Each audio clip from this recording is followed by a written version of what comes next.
नमस्कार दोस्तों, जय हिंद, वंदे मातरम। स्वागत है आपका अपने टीटी फैमिली शिक्षकों के परिवार जायसवाल कोचिंग सेंटर पर, पावर्ड बाई शिक्षा ही प्रकाश है। आज की क्लास में बात करेंगे social science practice paper model paper होने वाला है। इस मॉडल पेपर में हम टॉप 20 प्रश्न करेंगे आपके न्यू सिलेबस एग्जाम पैटर्न के अकॉर्डिंग। यह चयन परीक्षा में सोशल साइंस में 20 नंबर पक्के करना है, तो ये मॉडल पेपर प्रैक्टिस पेपर बहुत ही इंपॉर्टेंट होने वाला है, क्योंकि सारे ये मॉडल पेपर प्रैक्टिस पेपर जितने भी हम करा रहे हैं ये आपके न्यू सिलेबस एग्जाम पैटर्न के अकॉर्डिंग करा रहे हैं। जो आपके सिलेबस में दिया गया है ये सारे संभावित प्रश्न हैं। तो सोशल साइंस में 20 नंबर पक्का करना है, तो सभी को कमेंट करके अंत में बताना है कि आपने इन 20 महत्वपूर्ण प्रश्नों में आपके कितने सही आंसर हुए। बाकी सभी सब्जेक्ट के प्रैक्टिस पेपर मॉडल पेपर चल रहे हैं, जिसका आई बटन पे प्लेलिस्ट मिल गया है। सभी क्लासेज फ्री ऑफ कॉस्ट चल रही हैं। चलिए शुरुआत करते हैं। पहला प्रश्न आप लोगों के स्क्रीन पर है। लोकसभा अध्यक्ष स्पीकर अपने निर्णायक मत का प्रयोग करते हैं, कब करते हैं? केवल संविधान संशोधन के मामले में, आपातकाल के मामले में, किसी विषय पर पक्ष और विपक्ष के समान मत होने की स्थिति में करते हैं, ये सरकार के बचाव के मामले में करते हैं? सभी लोग बताइएगा। तो लोकसभा अध्यक्ष स्पीकर जो होते हैं अपने निर्णायक मत का प्रयोग करते हैं, केवल कब करते हैं? जब केवल किसी विषय पर पक्ष और विपक्ष के समान मत हो जाने हैं, समान मत हो जाएगा, उस स्थिति में फिर लोकसभा अध्यक्ष निर्णायक मत का प्रयोग करते हैं। तो समान पक्ष और विपक्ष के समान मत होने की स्थिति में ऐसा कार्य लोकसभा अध्यक्ष द्वारा किया जाता है। दूसरा प्रश्न आप लोगों की स्क्रीन पर है। लखुड़ियार में पाए गए शैलचित्र किस काल से संबंधित हैं? प्रागैतिहासिक काल, नवपाषाण काल, वैदिक काल या मौर्य काल? सभी कमेंट कीजिएगा। सभी ब्रदर सिस्टर एंड टीचर जिनका सपना है अध्यापक अध्यापिका बनना, शिक्षक बनना। तो लखुड़ियार में पाए गए शैलचित्र किस काल से संबंधित हो जाते हैं? सभी लोग बताइएगा। लखुड़ियार अल्मोड़ा, पिथौरागढ़ मोटर मार्ग में पेड़शाला के समीप स्थित है। और राइट ऑप्शन यहाँ पे क्या हो जाएगा? वह ये प्रागैतिहासिक काल से संबंधित हो जाएगा। फर्स्ट ऑप्शन इधर राइट आंसर हो जाएगा। अगला प्रश्न बेहतरीन है। संविधान से प्रश्न पूछा ही जाएगा। संविधान के किन अनुच्छेदों में आपातकाल के दौरान स्थगित नहीं किया जा सकता? अनुच्छेद 14-15, अनुच्छेद 19-20, अनुच्छेद 21-22, अनुच्छेद 20-21। किसमें? संविधान के किस आर्टिकल, किस अनुच्छेद के तहत आपातकाल के दौरान स्थगित नहीं कर सकते हैं? भारतीय संविधान अनुच्छेद 20-21 को आपातकाल के दौरान निलंबित नहीं किया जा सकता, भले ही वह राष्ट्रीय आपातकाल अनुच्छेद 352 और राज्य आपातकाल कौन सा कहलाता है? 356। और वित्तीय आपातकाल आर्टिकल कहलाता है 360। तो आर्टिकल 20 और 21 याद रखना है। इसके बाद बढ़ते हैं साथियों अगले प्रश्न तक। बेहतरीन प्रश्न, लाजवाब प्रश्न है। प्रश्न पूछा जा रहा है कि निम्नलिखित युगों में कौन सा युग में सही सुमेलित नहीं है? British India act Warren Hastings, doctrine of lapse Dalhousie, vernacular press act Lord Curzon, Ilbert विड लॉर्ड रिपन। इनमें से कौन सा सही सुमेलित नहीं है? क्योंकि इसमें जो महत्वपूर्ण 3 पार्ट है आपके साइंस, सोशल साइंस और मैथ, हिंदी इंग्लिश तो लगभग सभी पढ़ते आ रहे हैं, लेकिन ये अपने अपने सब्जेक्ट है, अपने अपने विषय हैं। तो जो आपका ऑप्शंस दिया गया है vernacular press act Lord Curzon, यह वर्नाक्यूलर प्रेस एक्ट 1878 की बात है, लॉर्ड लिटन के कार्यकाल में हुआ था, ना कि लॉर्ड कर्जन। तो यहाँ पे क्या होना चाहिए? लॉर्ड लिटन होता। तो लॉर्ड लिटन होता तो सही होता। लॉर्ड कर्जन के कार्यकाल में नहीं हुआ है, यह लॉर्ड लिटन के कार्यकाल में लागू हुआ है। ठीक है, तो इसलिए ये आपका गलत हो जाएगा, बाकी सारे सही दिए गए। अगला प्रश्न है, बस्तियों के प्रकार के संदर्भ में दिए गए कथनों पर विचार करना है। सहंत बस्तियों का विकास नदी घाटियों के सहारे या उपजाऊ मैदानी भागों में होता है। प्रकीर्ण बस्तियों में मकान एक दूसरे से सटे हुए एवं सघन होते हैं। प्रकीर्ण बस्तियां पठारी भूमि पर पाई जाती हैं। उपयुक्त में से कौन सा कथन सही होगा? नीचे आपके ऑप्शन दिए गए। तो आप सभी लोग जानते हैं, ज्ञानी सर्वव्याख्याता लोग हैं, भावी अध्यापक अध्यापिकाएं, कि बस्तियों के प्रकार में सहंत बस्तियों का विकास नदी घाटियों के सहारे उपजाऊ मैदानी भागों में होता है, और जो प्रकीर्ण बस्तियां होती हैं पठारी भूमि पर पाई जाती हैं। ये पहला और थर्ड ऑप्शन सही हो जाएगा। पहला और थर्ड देखिए किस में दिया गया है, बी ऑप्शन में दिया गया, इसलिए बी ऑप्शन इधर राइट आंसर यहाँ पे हो जाएगा। बढ़ते हैं आपके अगले प्रश्न की तरफ। हर एक क्वेश्चन साथियों इंपॉर्टेंट है, क्योंकि हर एक क्वेश्चन आपको एक नंबर देने वाला है, सिलेक्शन दिलवाने वाला है, सरकारी सीट अध्यापक अध्यापिका बनाने वाला है। निम्नलिखित में से प्रवास की किस धारा में पुरुष सबसे अधिक प्रवास करते हैं? ग्रामीण से ग्रामीण, नगरीय से ग्रामीण, नगरीय से नगरीय या ग्रामीण से नगरीय करते हैं। तो भारत में पुरुषों का जो प्रवासन होता है, जो प्रवास होता है वह कहाँ होता है? ग्रामीण से शहरी की तरफ होता है, अर्थात ग्रामीण से नगरीय। D option is right answer. सारे इसी तरह से प्रश्न आने वाले, घबराने की जरूरत नहीं है, A to Z बनेगा। बस डेली क्लास अटेंड करना है, practice paper model paper attend करना है और कमेंट करके बताना है आपने कितने स्कोर प्राप्त किया है। साथ ही साथ अगर आपने अभी भी समय है टॉपर नोट्स प्राप्त करने के लिए, टॉपर नोट्स प्राप्त करिए 9630689598। इसमें व्हाट्सएप करेंगे, टॉपर नोट्स आपको मिल जाएगी, टॉपर नोट्स का डिटेल आपको मिल जाएगा, किस प्रकार से आपको टॉपर नोट्स प्राप्त हो सकता है। तो केवल इसमें व्हाट्सएप मैसेज करना है, सारा डिटेल आपको मिल जाएगा। एग्ज़ाम के पहले ले लीजिएगा ताकि बेहतर तैयारी हो सके, आपके सपने साकार हो सकें। भारत के सर्वोच्च न्यायालय के संदर्भ में निम्नलिखित कथनों पर विचार करना है कि सर्वोच्च न्यायालय की स्थापना 26 जनवरी 1949 को हुई। वर्तमान इमारत में सर्वोच्च न्यायालय वर्ष 1958 में स्थानांतरित किया गया। उपरोक्त में से कौन सा कथन असत्य दिया गया है? तो दोनों कथनों में असत्य की बात करें तो ये आप सभी लोग जानते हैं कि भारत के सर्वोच्च न्यायालय जो सुप्रीम कोर्ट है, इसकी स्थापना 1950 में हुई थी, 26 जनवरी 1950 में, ना कि 1949 में। तो पहला गलत, असत्य हो जाएगा, पहला असत्य है। दूसरा कह रहे वर्तमान इमारत में सर्वोच्च न्यायालय ने वर्ष 1958 में स्थानांतरित किया। जी हाँ, 1958 में अपने वर्तमान भवन तिलक मार्ग नई दिल्ली में स्थानांतरित हो गया था और संविधान के लागू होने के साथ ही सुप्रीम कोर्ट अस्तित्व में आया और इसने पुराने संसद भवन से कार्य शुरू किया था। तो 26 जनवरी 1950 याद रखिएगा। बढ़ते अगले प्रश्न की तरफ। भारतीय आर्य भाषा के संबंध में निम्नलिखित कथनों पर विचार करना है। भारतीय आर्य भाषा। आर्य भाषा वैदिक संस्कृत का आधार थी। आर्य भाषाभाषियों का आगमन 1000 ईसा पूर्व में हुआ। आर्य हिंद यूरोपीय परिवार की भाषा बोलते थे। उपयुक्त में से कौन सा असत्य कथन जानना है? ऐसे ही प्रश्न आए कि ध्यान रखिएगा। तो असत्य कथन जानना है तो इसमें आप सभी लोग जानते हैं कि आर्य भाषा वैदिक संस्कृत का आधार थी, लेकिन आर्य भाषा भाषियों का आगमन 1000 ईसा पूर्व हुआ, ये गलत दिया गया है। आर्य हिंद यूरोपीय परिवार की भाषा बोलते, ये भी सही दिया गया है। तो असत्य कथन केवल 2 है, तो बी ऑप्शन को हम यहाँ पे चयन कर लेंगे। बाकी किसी भी प्रश्न पर डाउट है बेफिक्र आप लोग कमेंट कर सकते हैं, फीडबैक कर सकते हैं। बढ़ते हैं अगले प्रश्न की तरफ।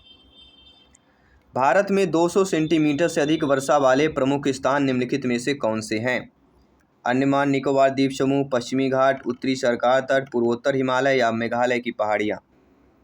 200 सेंटीमीटर लगभग 78.7 इंच वर्षा की बात होती है। कहते हैं ना इतनी इंच वर्षा हुई है। जब इससे अधिक वर्षा वाले प्रमुख पश्चिमी घाट होता है। पश्चिमी घाट का पश्चिमी ढलान, पश्चिमी जो तटीय मैदान होता है, मेघालय की पहाड़ियाँ होती हैं, और असम पूर्वी हिमालय का दक्षिणी जो ढलान हो जाता है। यही तो ऑप्शन बताना है कौन कौन से, नीचे कूट वाला ऑप्शन बताना है। तो कूट वाला ऑप्शन हमारा कौन कौन सा हो जाता है? अंडमान निकोबार द्वीप समूह, पश्चिमी घाट हो जाता है।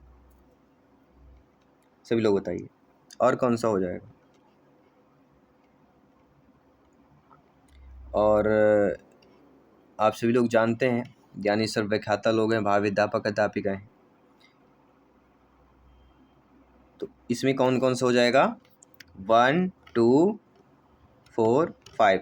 उत्तरी सरकार तट को छोड़ के ये चारों जो होंगे 200 सेंटीमीटर से अधिक वर्षा वाले स्थान कहलाते हैं। ये चारों क्षेत्र, अंडमान निकोबार द्वीप समूह, पश्चिमी घाट, पूर्वोत्तर हिमालयी क्षेत्र और मेघालय की पहाड़ियाँ। सभी लोग समझ गए? बढ़ते हैं अगले प्रश्न की तरफ। अगला प्रश्न भी लाजवाब प्रश्न पूछा गया है कि किसी उच्च न्यायालय के स्थायी न्यायाधीश के संदर्भ में निम्न में से कौन सा कथन सही नहीं है? वह उस न्यायालय में वकालत कर सकता है, किसी दूसरे उच्च न्यायालय में वकालत कर सकता है, वह उच्चतम न्यायालय में वकालत कर सकता है, या उपरोक्त में से कोई नहीं। तो आप सभी लोग जानते हैं ज्ञानी सर्वव्याख्याता लोग हैं कि किसी उच्च न्यायालय के स्थायी न्यायाधीश के संदर्भ में कि वह उस न्यायालय में वकालत कर सकता, बिल्कुल नहीं भैया, न्यायाधीश है वो, वकालत क्यों करेगा। स्थायी न्यायाधीश है, वह किसी दूसरे उच्च न्यायालय में वकालत कर सकता है और वह उच्चतम न्यायालय में वकालत कर सकता है। ये दोनों सही है, लेकिन पहला जो है सही नहीं है।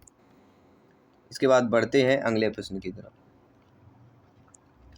आज हमारी राष्ट्रीय अर्थव्यवस्था में परिवहन के अन्य सभी साधनों की तुलना में अधिक महत्वपूर्ण हो गई हैं।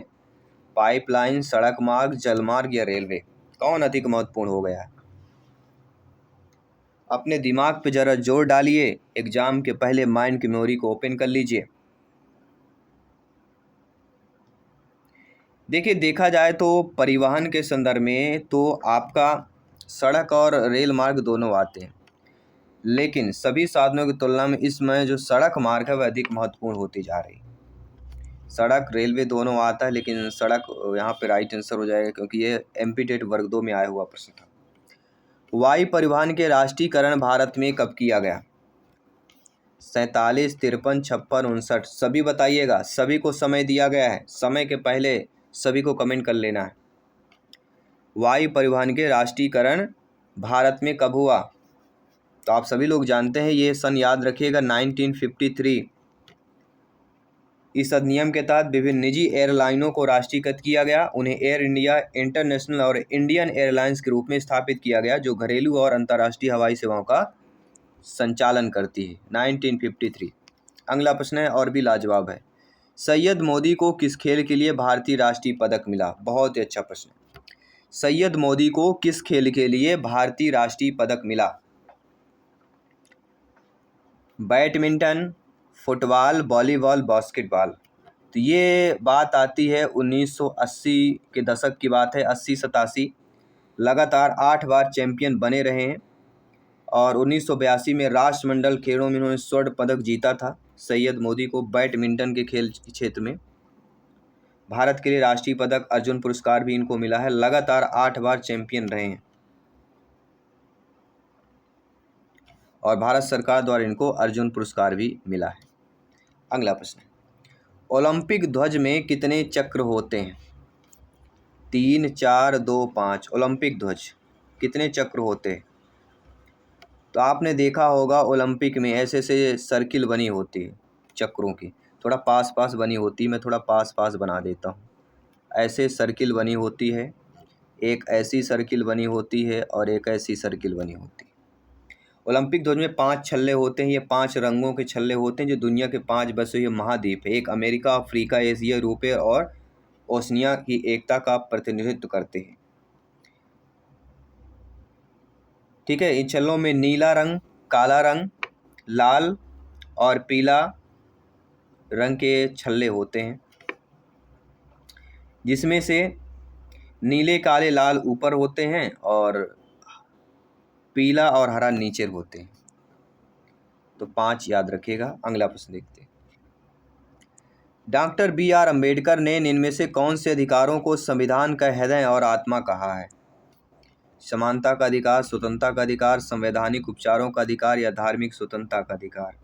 तो डॉक्टर BR अम्बेडकर ने भारतीय संविधान के अनुच्छेद 32, आर्टिकल 32 के अकॉर्डिंग हृदय और आत्मा कहा है।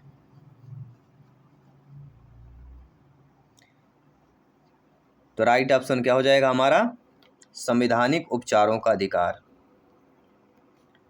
अगला प्रश्न है, सोनालिका किस फसल की प्रजाति है। मक्का, गेहूं, जौ, धान। तो सोनालिका गेहूं की एक उन्नत किस्म है। ये एक अर्धबौनी किस्म होती है जो अधिक उपज देने वाली, रोग प्रतिरोधी होती है और भारत में गेहूं उत्पादन बढ़ाने के लिए विकसित किया गया सोनालिका। अगला प्रश्न देखिएगा साथियों, यह भी महत्वपूर्ण प्रश्न है कि पृथ्वी की आंतरिक संरचना में क्रोड का निर्माण इनमें से किन तत्वों द्वारा हुआ है। सिलिका एल्युमिनियम, सिलिका मैग्नीशियम, लोहा निकेल या सिलिका एवं लोहा। तो आप सभी लोग जानते हैं, ज्ञानी सर्वव्याख्याता लोग हैं, कि पृथ्वी का जो क्रोड होता है इसका निर्माण में जो तत्वों का होता है, इनमें सबसे होता है लोहा और निकेल। लौह और निकेल के निर्माण से बना होता है। इन भारी तत्वों के कारण ही क्रोड का घनत्व सबसे अधिक है। इसके अलावा इसमें सल्फ़र, सिलिका, ऑक्सीजन भी मात्रा में होता है, लेकिन इसमें लोहा 80% होता है और निकेल 10% होता है। बाकी अन्य चीज़ें सल्फ़र 1%, सिलिका 0.5%, ऑक्सीजन 0.3% और भी धीरे सबसे ज़्यादा इसमें लोहा और निकेल होता है। ये याद रखिएगा, कोई भी क्वेश्चन पूछा जाए आपसे बनना चाहिए, क्योंकि सिलेक्शन यहाँ पे सर्वोपरि है। निम्नलिखित में से वायुमंडल की सबसे निचली परत कौन सी है? आयन मंडल, क्षोभ मंडल, ओजोन मंडल या समताप मंडल? हर एक क्वेश्चन साथियों इम्पोर्टेंट है। तो वायुमंडल की सबसे जो निचली परत कहलाती है वह क्षोभ मंडल, ट्रोपोस्फियर कहलाता है। ये लगभग 10 से 12 किलोमीटर का ये एरिया होता है और ये परत अधिकांश इसमें मौसमी घटनाएं होती हैं, जैसे बादल बनना, बारिश होना इसी परत में होता है। तो अक्सर एग्जाम में आए तो समझ जाइएगा। और अगला जो प्रश्न है, और भी आपके जो मंडल दिए गए इनसे भी जानना है, क्योंकि इन चारों में से एक प्रश्न तो तय है, याद रखिएगा। इन चारों मंडलों से एक प्रश्न आने वाला है। आयन मंडल को हम थर्मोस्फियर बोलते हैं। यह वायुमंडल की सबसे ऊपरी परत होती है, जहां ऊर्जावान और विकिरण परमाणु इलेक्ट्रॉन निकलता है। वायुमंडल की सबसे निचली परत नहीं है, सबसे ऊपरी परत आयन मंडल है। फिर आता है आपका ओजोन मंडल। ओजोन मंडल वास्तव में समताप मंडल का ही परत होता है, स्ट्रेटोस्फियर इसको बोलते हैं। फिर होता है समताप मंडल। क्षोभ मंडल के ऊपर यानी दूसरी परत होती है समताप मंडल, जो वाणिज्यिक जेट विमानों उड़ान भरने के लिए आदर्श स्थान होता है, क्योंकि इस पर कोई बादल नहीं होता है। बढ़ते हैं साथियों अगले प्रश्न की तरफ। किन धाराओं पर राष्ट्रपति राज्यपाल को पदच्युत कर सकेगा? कदाचार, असमर्थता, संविधान का उल्लंघन या राज्यपाल की पदच्युत के आधार पर संविधान में कोई उल्लेख नहीं है। तो जिन आधारों पर राष्ट्रीय राज्यपाल को पदच्युत कर सकता है, तो भारत के राष्ट्रपति संविधान में आर्टिकल 156 के तहत राज्यपाल को किसी भी समय पद से हटा सकता है, लेकिन पदच्युत करने का भी संविधान में कोई उल्लेख नहीं किया गया। हटाने का है लेकिन उल्लेख नहीं किया गया। और इस पेपर का 20वां प्रश्न, राज्य विधानसभा की अधिकतम सदस्य संख्या कितनी होती है? 400, 450, 500 या 550? तो राज्य विधानसभा की अधिकतम जो सदस्य संख्या मानी गई है वह 500 मानी गई।